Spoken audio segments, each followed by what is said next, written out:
you're introducing. Got it. I'm Robin. I wasn't at the meeting last time, Sarah. So I've looked at your website and I follow you. I get your messages and stuff. So I know you, but you don't know me. Yes. Hi, Robin. I I, saw you on my list. yeah, nice to meet you.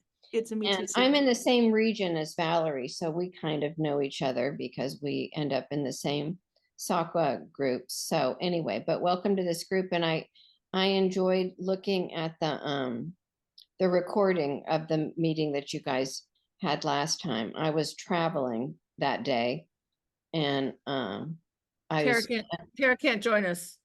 Oh, So did you yeah. hear from her?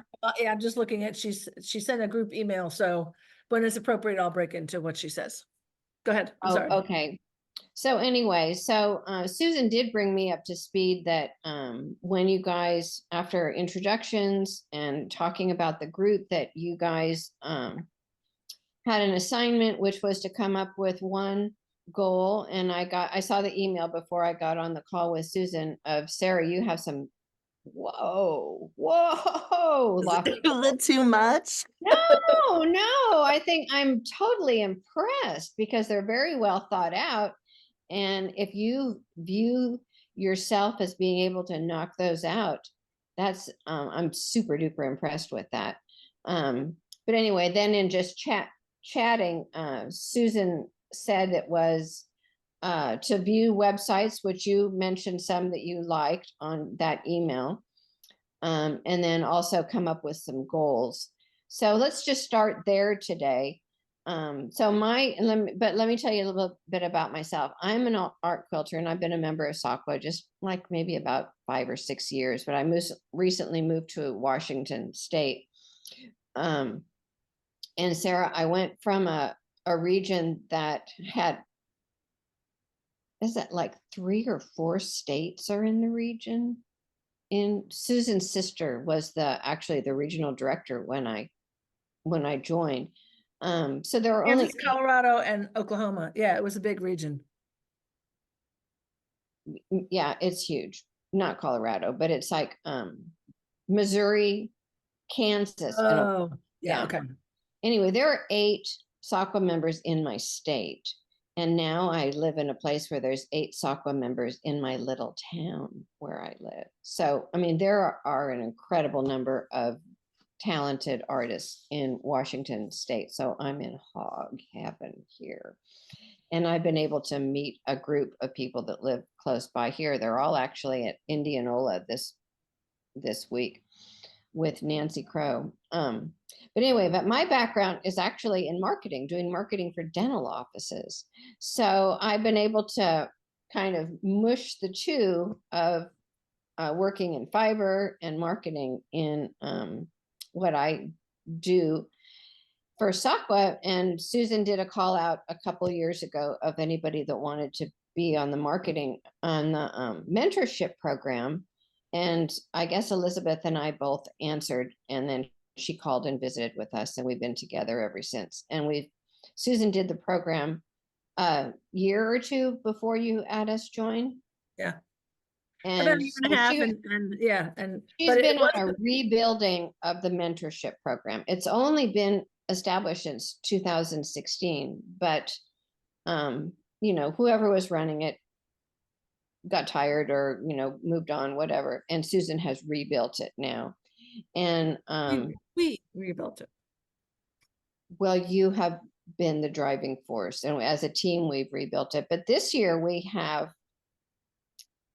over 50 mentees and 35 mentors, and several of those mentors have multiple. So our January was wackadoodle, absolutely wackadoodle. So we're happy to have you guys in a group because you had common goals, and we thought maybe that this wouldn't, some of our mentors don't have the experience with marketing.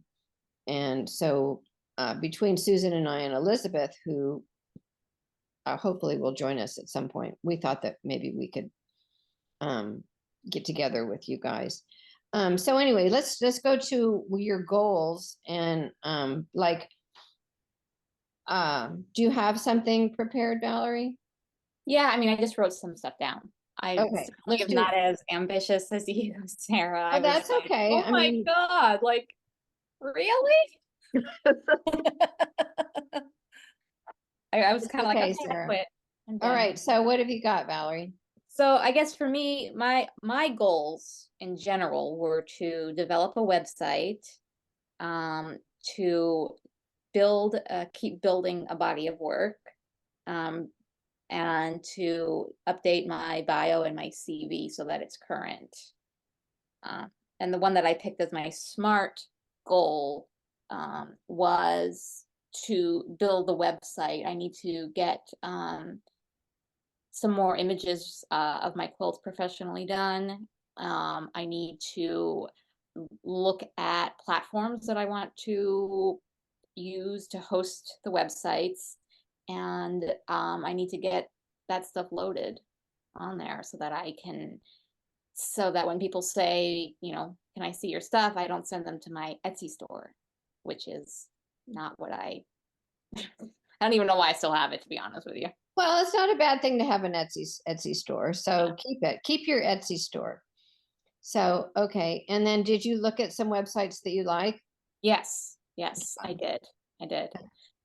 And sometimes you can figure out what the platform is by going to the very bottom of the page, and it'll have a little tagline of what Right. whether Yeah. it, I what found that content. the people with the websites I liked most were photographers, because they are so good at their craft, and it shows. For me, Oh, I okay. love what I want in my website is for it to be a portfolio. There's not a lot of text. There's not a lot of like digging into like, there will be like my bio and my CV and my artist statement and that type of stuff. But in terms of like when you go to my site, I just want it to be beautiful color images that you can click on and it might describe the quilt. And I actually have a childhood friend who's now a food photographer. And I went onto her website and I was like, that's it. That is exactly what I want. That's what I want. So being a childhood friend, find out what the platform is that she's using Mm-hmm. and duplicate that. Okay, cool. And so Sarah, tell us about where you are. I mean, I saw your goals and I love them. And that might be a year's worth of work, but that might be your intent was to put it out there as a year's worth of work. So what's your most immediate goal that you want? I think, I got to pull them up. It's helpful for me to have something to look at. So I'm just going to look at my goals. Let's see. So actually, when I first applied to this program in December, my most immediate goal at that time was to do a solo exhibition, because I only started showing my work in 2023 in January, and last year I applied for so many shows. So many. I got rejected a lot, but I got into a lot as well.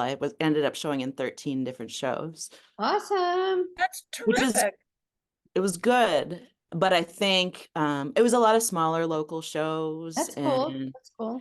which is great, but like I didn't sell anything. I didn't feel like it really was moving the needle for where I like getting more exposure or too much of that. Okay. So this year I wanted to focus on getting into sort of more prestigious galleries, just being a little bit more choosy with where I applied to. I also like I want to figure out how to make money with my art. Um, so I think for me, I guess my most immediate goal is I want to break out of the quilting world somehow. I want more eyes on my work that aren't just, and I love, obviously quilters are my people, but I don't necessarily think of them as my customers. So I want to reach a larger audience. And so for me, I took a couple of years ago, I took a business mentorship program, which was helpful for me. I got my website up and sort of establishing a newsletter and those things. But one thing I'd really like to do is, yeah, get either my work or something I've written into a publication that just has wider exposure. Because then that way it'll draw more people to my website, and I can, put that social proof on my page, like as seen in, I don't know, Forbes Right. or whatever. So I'm looking at your goals, and I like your idea of an album cover, but I think you can Yeah. push that down to the lower edge, because I think everything that you're talking about, they are all interconnected. Mhm. I think your idea of working towards a solo show, and Robin, you can pitch in at any time, is a really good concrete goal, because I think everything else that you want to do is Mhm. going to connect with that solo show. Well, that's what I forgot to mention. So when I first applied, that was my main goal. And I had applied for some opportunities here in Chicago. And then actually right after, I think it was the day after our last meeting, it's a little art school here in Chicago, but they accepted me for a solo exhibition in November. So that Nice. is going to be happening, which is wonderful. And I'm sort of focusing on making more work for that. But I'm super appreciative of the opportunity, but it is a small venue, and it's not like by any means, it's not a prestigious gallery. That doesn't matter. What Right. matters is you can put on your CV a solo exhibition. And so Yes. that when you go to pitch your next solo exhibition, you can say, as seen in, or had a solo, so that it doesn't matter at all. So do you feel confident that you have a body of work for this? I feel confident in my I don't have the full body of work yet. I have maybe 4 pieces that could be part of it, but I would like to have 3 or 4 more to add to it by the time it comes. That being said, I'm not short on. I know exactly. It's a very clear vision in my mind what I want to create out of this exhibition. So it's just a matter of sort of putting the time in, because I find right now with the scale I'm working at, I can do about 1 quilt a month if I'm really, really pushing. Like that's a lot of hours every week. So yeah, that's a big job ahead of me, but I'm so energized. Like it's just such a clear idea in my mind's eye of what it's going to be. And I think it's a powerful idea too, but I want to make sure I'm sort of talking about it the right way and sort of making that artist statement, and sort of pitching it. But also, because your ultimate goal is far beyond this solo show, and it's going to take your energy to produce the pieces for the November show. It sounds like you still want to keep applying to other shows during this whole year. Yes. So it's going to be a little bit of a challenge to watch where those pieces are committed, or what the rules are for that solo show, because if they're not allowed to have been seen before, or if you need them all for a block of time, you're going to have to manage that on some kind of a spreadsheet or something. Yes. And thankfully there's no requirements around them, not having been shown before or anything like that. Yeah. So that's good. But yes, you're right. Keeping track of making sure I have them when I need them. So you, getting back to your website, did you build it yourself, or did you have somebody build it for you? I built it myself. I use Squarespace. And Okay.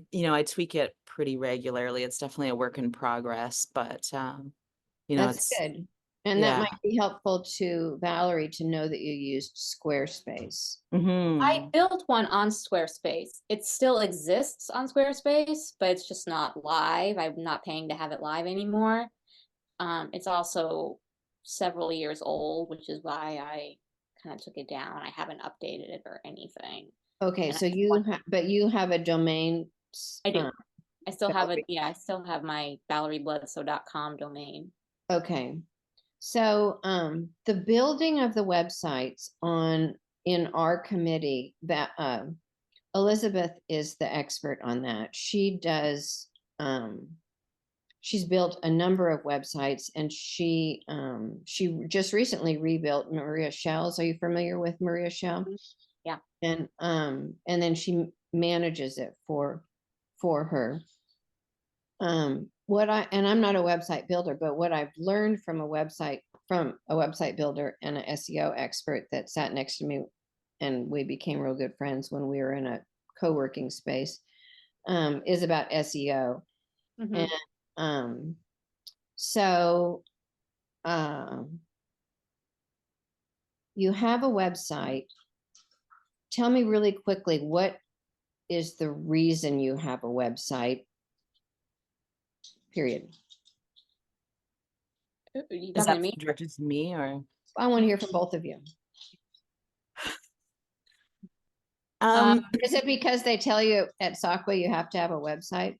I mean, it kind of feels like that, not with YouTube, but sometimes, that's on the checklist of things to do. Well, I mean, I feel like anybody that wants to be anybody nowadays needs a website. That's usually the first place people go, is Google somebody's name or Google something to find them. I mean, I do. If someone says I make art, I'm like, oh, what's your website? I go there. Yeah. What do you think, Sarah? I agree with that.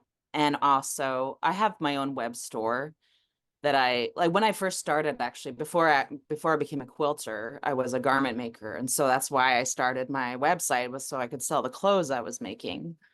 And then I just sort of transitioned into my art website when I decided I actually didn't enjoy making the same thing over and over again. So I have Okay. a web shop, which so that way I can, make transactions through. Last year I did a few art fairs, and I'm doing a few more again this year. And so with the Squarespace website, I can actually ring people up in person through my website, and it sort of organizes the financial stuff for me. So that's important. But also, and sort of, I'm on social media. I do that fairly regularly, but I don't trust the algorithms. I wanted to have something that was my own, where I could, have my own subscribers that I know I can email and talk to them, and I'm not bound by, Instagram's like whatever fees they want, so that people will actually see my pictures. I wanted to have a direct communication with people that have expressed interest in my work. And so for me, the only way I could see that I could really do that was by having that online interface that was fully my own. So you have your own client base that you can communicate with directly, and you can do that through your website, or you can do that through an email list that you acquire as a result of them signing up on your website to be part of your club. Let's call it. Yeah. Sure. Your fan club, your client. Yes. Yeah. So, couple of things about a website is if you think about, why do you want to have a website? It's because you want to be found, because you want to sell your art, or if you don't want to sell your art, you want people to see your art, because you might want to be a teacher, and you might want them to take classes, or you want them to come to your shows, or you might want to sell pieces to them. But you have to be able to be found. They have to be, like, if you find somebody, you're saying, Valerie, the first thing you do is you look at their website. That's the way people do for dentists too. If somebody wants to go to a dentist and they've just moved to Bellingham, Washington, what are they going to put in the search engine, in the search? Probably dentist near me, or dentist in whatever location. Exactly. Best Or dentist in Bellingham. Dentist Bellingham, or best dentist Bellingham. Yeah. And then the listings come up in Google, and you take your choice. And you guys know that if there's this little logo next to it, this is a paid ad. Right. Right. And And also you just get a little snippet of what you see about them. And how often do you go to the second page? No. Hardly ever. Never. We never go to the second page. So how do you get on the first page? Well, it's kind of all about like keyword searches, I guess. It is And exactly. So it's like there's a circle. Before you got on, Sarah, we were talking about Google and the pluses and minuses of Google. And so Google drives the bus and makes the rules on the algorithms, and it changes all the time. So even though I sat next to an SEO specialist and I learned as much as I could from him, and I still talk to him frequently, he's my guy who keeps up on what the rules are. And so I just talk to him regularly. But Google is really pretty good about telling you key things that you can do for your own website. And since you manage your own website, you see the backside, and it's important that you know from Google Analytics what are the keywords that people use to search to find people like you. And so those keywords, you got to figure out what those are. And so I recommend that you use your name. And if you're not using your name for the name of your domain, that your name be tied in really quickly, because they're not going to know your people out in the public are not going to know the catch name of your favorite Greek god or whatever. You know what I mean? You say you have something famous that you love, it's like your logo, you make that your name. People aren't going to know that. They're only going to be able to find you by your name. So your name has to be really closely associated to that icon name that you've chosen to make your website. And you have one of those, Sarah, and you use your name, Valerie. yeah. What is yours, Susan? What's your website called? Mine is Susan Callahan Arts. So Oh, yeah, well, the thing though, I'm sitting here, I'm looking at your website again, Sarah. You do have a challenge. You have a challenge with Sarah Spencer. Yo, yeah. Oh, yeah. There's a lot of Sarah's. Yeah, I did not know you had the big challenge that you had. The So royalty. yeah, with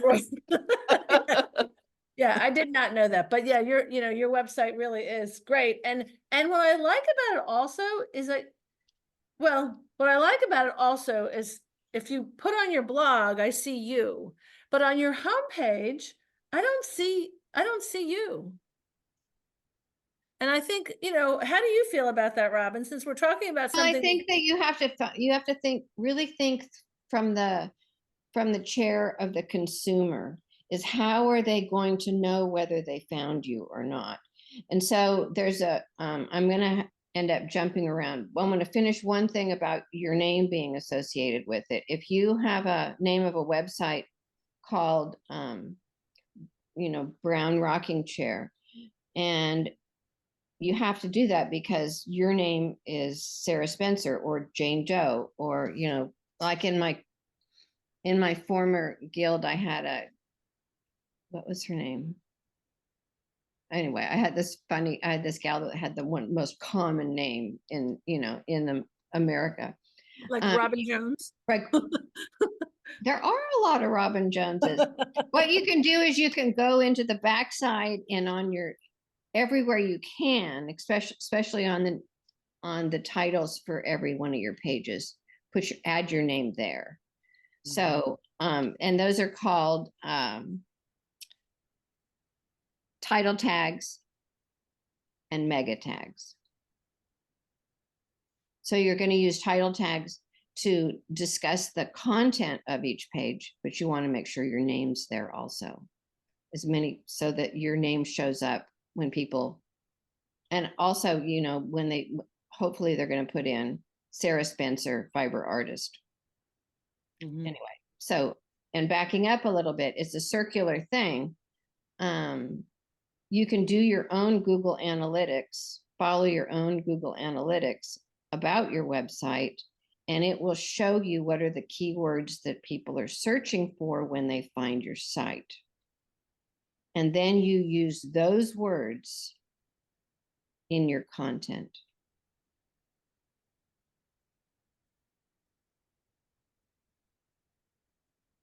And then you use those words in your hashtags.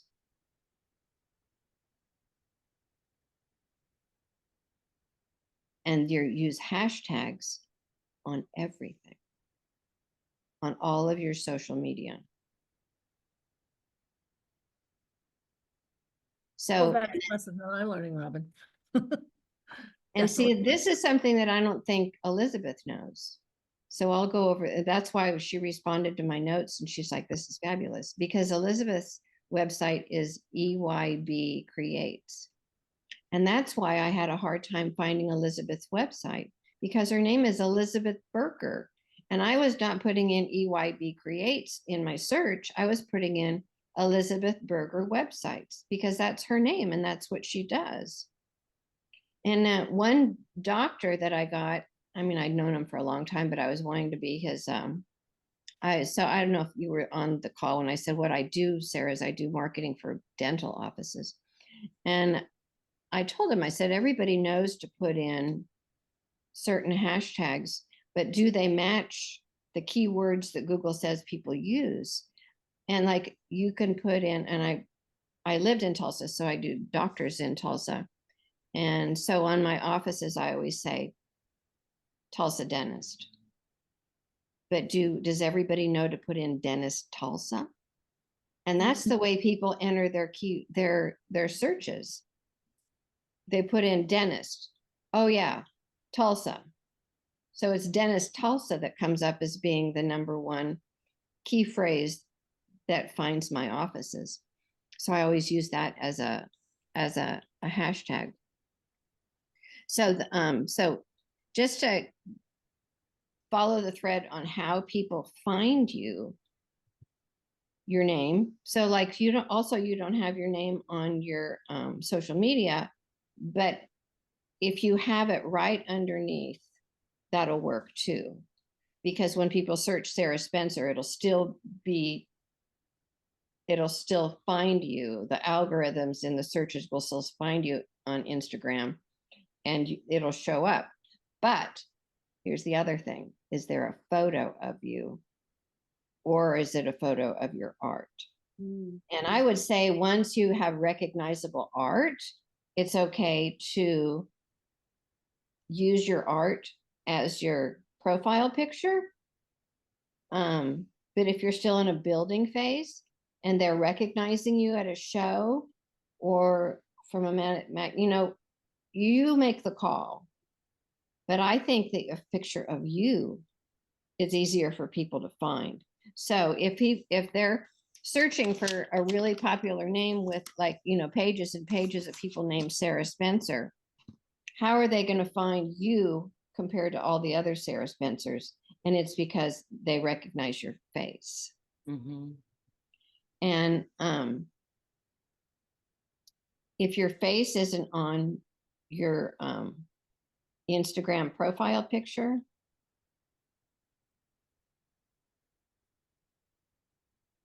meaning there's nothing on your Instagram picture, which I can't remember. Somebody in our group had an Instagram without any kind of a picture. Was that you, Valerie, or was that Tara? My Instagram is a picture of one of my quilts. Okay. So I think Tara's, and we can talk about this with her when she comes back. She doesn't use her Instagram yet. So she hasn't created any value for it. And so there's no photograph on her as an icon for her Instagram. But there's a line that says what she does, and that's how I knew that was her. So there has to be some, people are kind of dumb, and really lazy, right? they have to be led to you, and you got to make it easy for them. So photograph your name right there, and it can't be, your photograph and your name can't be less important than the name of your business. So thoughts about that? It might be worth mentioning. So on my Instagram, it's got a picture of me, and then it's IO the Alien as my handle, but it says Sarah Spencer. And a couple months ago, I decided there's like I can't remember, it's 10 or 15 bucks a month, but you can pay Instagram to get that blue check mark next to your name. And so what that does is sort of, your identity is verified. But they also, like, if somebody hacks into your account, which I've seen that happen to other people, they lose access to their account. I will actually have a person to help me. Yeah. So I decided to pay for it, but one of their conditions is I have to have a picture of my face in the profile, because they had to verify my identity with a driver's license so that it's, they can verify I am who I say I am. And I feel like it's worth it. I think that's a good thing. Yeah. Yeah. I didn't realize that, but that's a good thing to note. Mm-hmm. So when you're in a group of quilters or a group of artists or a group of friends, and somebody comes up, and it could be somebody who teaches a good class, or maybe it's music that you think you want to follow. A lot of people, even on these calls, get up, you can see people like this, and they're looking them up on Instagram. So Instagram seems to be really, really important to people in the art world, whether it be music or performance or the art that we kind of do. So I don't think there's any discounting of Instagram. I think it's really, really important. And also, I have kids. My kids are you guys' age. They're like, Facebook is just, and it is in terms of all the crap that's on it. But it's still, if you look at the data, it's still more widely used than Instagram. Mm-hmm. So you I can't. feel like they both serve two different purposes also. Instagram is very visual. You don't get a lot of like long-winded rants or, stories. You get images. You used to not. People are getting pretty wordy on Instagram these days. Yeah. Right, but it's a little bit, I think it's you don't see that as the post. You see that underneath. Yeah. And so I think that's what makes Instagram a little more like very, very much for artists or people that are in the field where they create a visual product. Yeah. But I do think that, because I've been on Facebook since it came out, and I feel like that's also a really good place to create a community where you can start chats and threads. I think it is too. Things. It cannot be discounted, even though it's not cool. It just can't be discounted because of the data, the numbers of people that are still using it.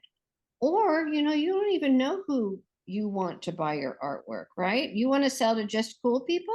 No, you want to sell to people with money, anybody's money, right?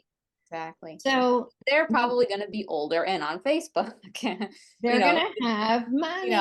The tweens and the 20-year-olds, they aren't buying our stuff. No, they don't have money. They're trying to make their house payments, right? Yeah. So anyway, I do want to share something. I have a 30-year-old friend. She was my student and she was my house sitter, and now she's my friend. And we went out a couple of last spring, and she found a piece of artwork that she really liked. And it was out of her price range at the time. And, I said, well, you can find it again. And, the next time you get $300, just go look for some artwork. And she said to me, if I get $300, I'm getting a tattoo. Really? Priorities.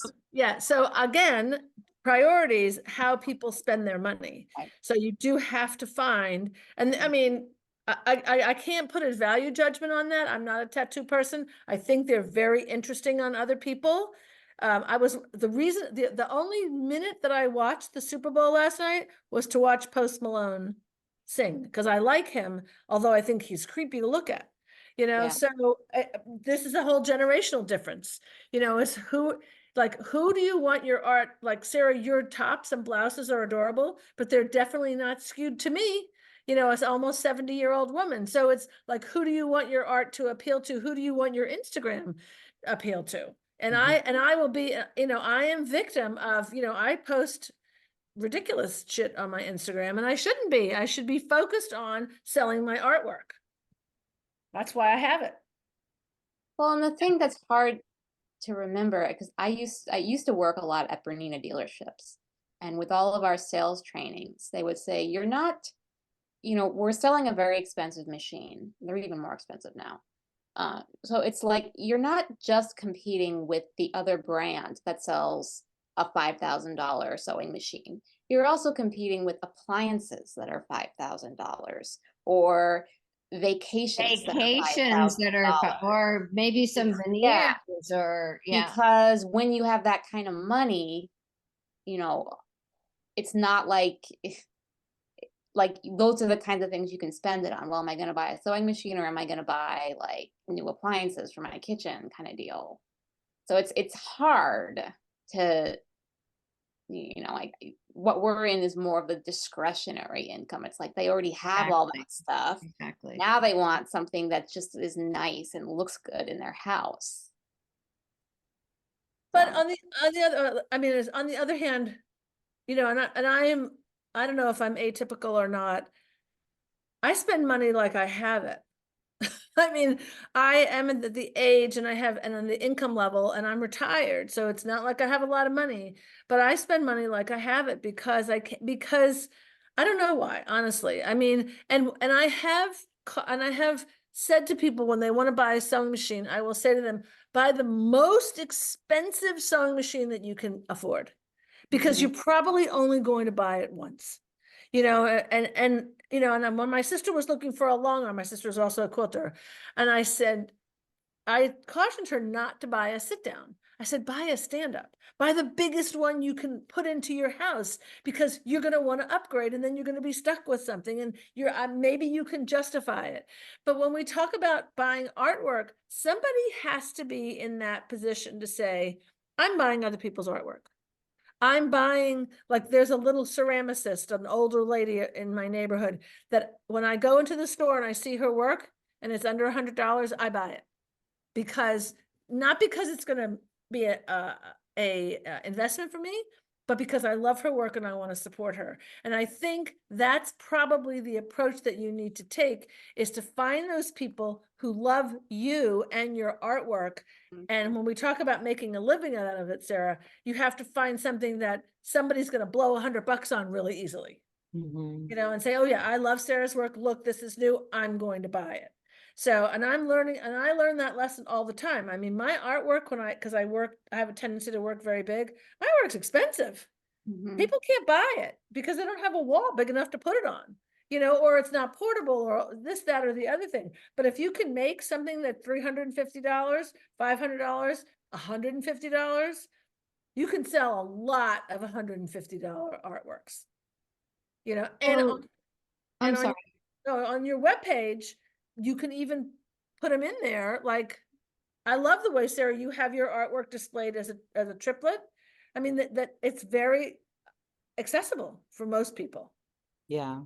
Well, last year I did there's like a big fine art fair that happens in Chicago a couple times a year, called the One of a Kind show. And I did it last year, and I actually made a bunch of sort of $100 pieces, knowing that, that would more likely be what sold. I still had my big like showstoppers to draw people in. And I actually went into it going, it was for sale, but I didn't really want to sell it because I wanted to show it.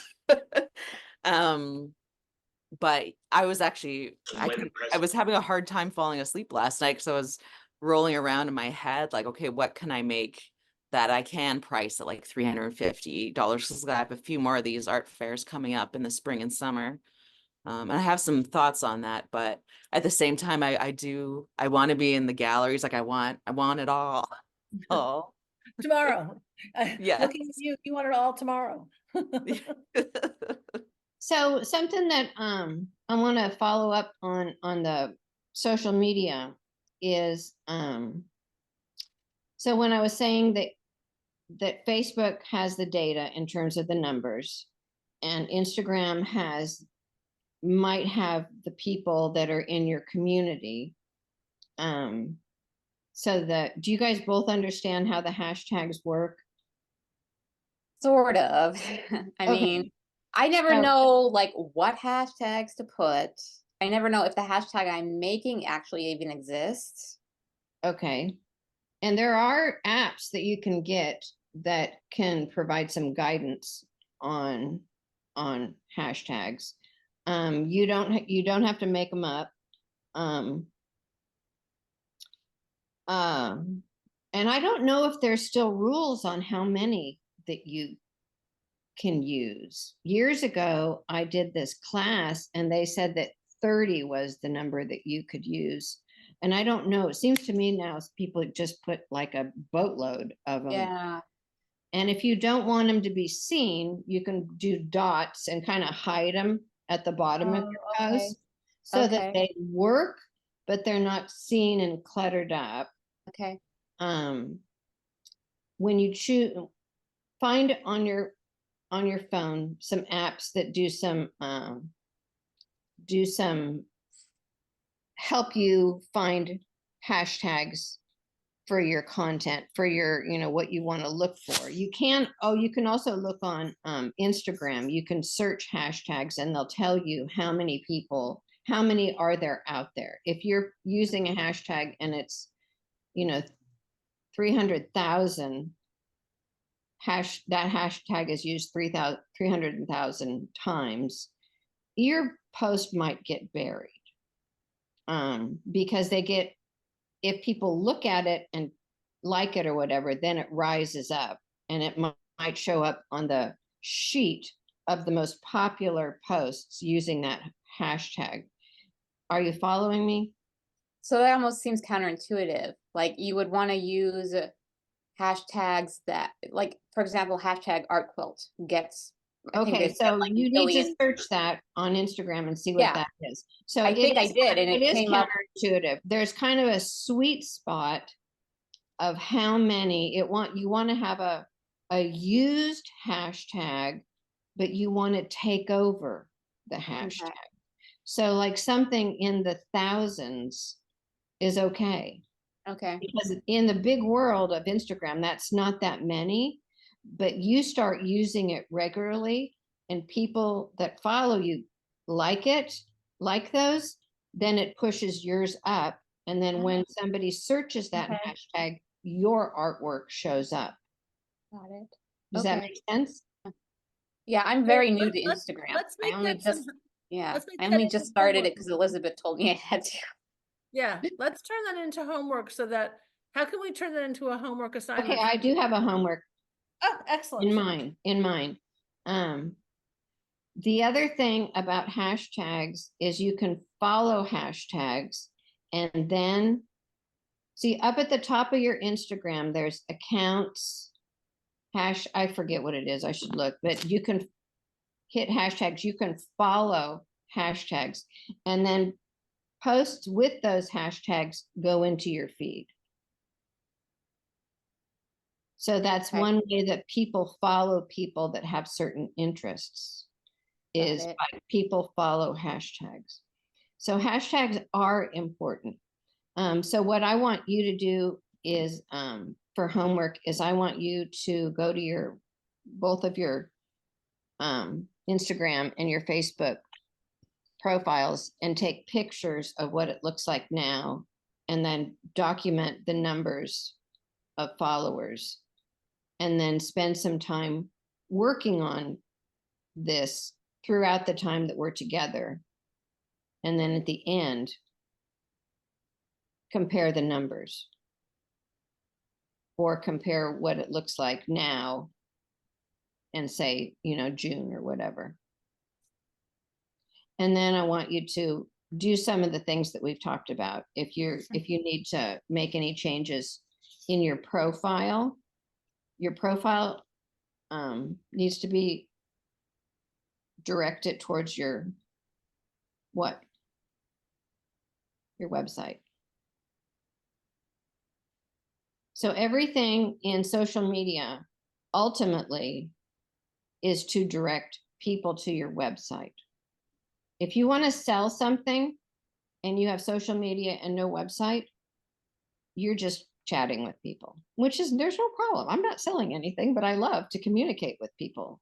So, but if you want to make money at this, if you want to drive people to your website, your Instagram should link directly to your website. And you can only put one link at a time.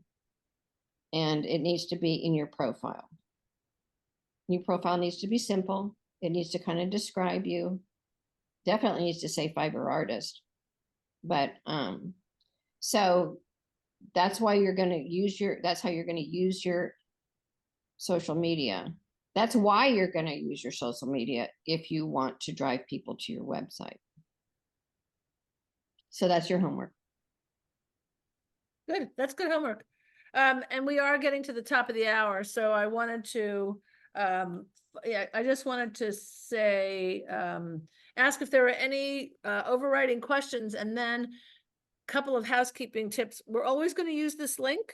However, I will probably always send out a reminder the morning of. We're going to keep this time Monday at 1 p.m. Eastern. And then our next meeting, so we'll give you, this time we did it in 3 weeks. Let's do it. Today is what, the 12th? So then our next meeting will be the 11th of March at 1 p.m. Eastern.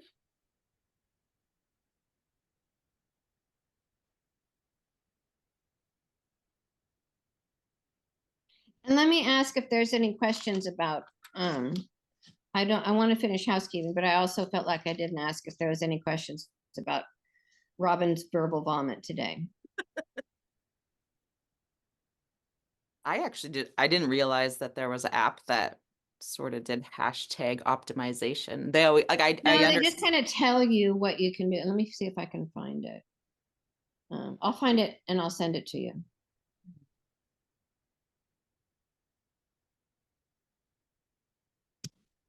And Valerie, for you particularly, you need to come back to us in a month with a chosen platform. Okay. Okay. And, Yeah. Since you know what you're looking for, you have to do at least a chosen platform, if not the bare bones of a beginning. Okay. That would be, or update the one you have. yeah, or Do update. you not want to use what you've got? I might just do that. Yeah. Just going to be re-educating myself on how to do it, because I haven't been on the backside. Yeah. So I just have to really do that. Another thing that you can do, Sarah, is if you want to keep your business name, the name of your website, is you can buy up other domains and send them to that spot. That's a good tip. Yeah. If you can, I mean, probably sarahspencer.com probably isn't available. There's even a Sarah Spencer artist. Yeah, there's a country singer called Sarah Spencer. Try Sarah Spencer fabric art, Sarah Spencer quilt art. I mean, I would try a bunch of things, but Yeah. But that's another little hack, is you buy up other domains. And I don't personally know how to do it, but I know people who know how to do it.